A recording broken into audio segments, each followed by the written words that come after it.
And tonight, our news team is continuing to track changes in how the country enforces its immigration law. This time, we found court documents showing law enforcement making arrests while responding to crashes. WPTV's Ethan Stein learns what effects that could have to the drivers or two drivers across the state.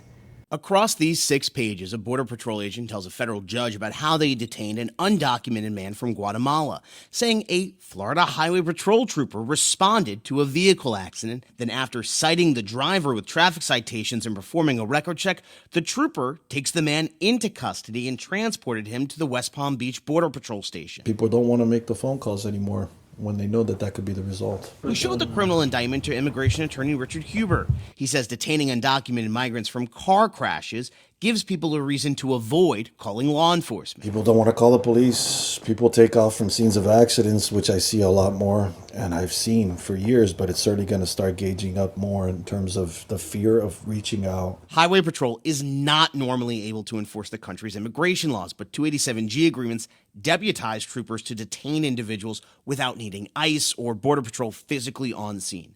This allows the state to detain more undocumented migrants, supporting President Donald Trump's goal of deporting 1 million people each year, something the governor acknowledged when he announced troopers would get deputized last year. That is not possible to be achieved unless states like Florida actively work to facilitate the federal operations. Digging into state data, we found 42% of all encounters of undocumented migrants over the last 6 months, according to state data, were made by Highway Patrol. That's significantly more than any other agency deputized to enforce immigration laws. Highway Patrol says it got about $13 million about 3 months ago from the federal government to enforce the country's immigration laws. It says it will use that money on cars and other equipment.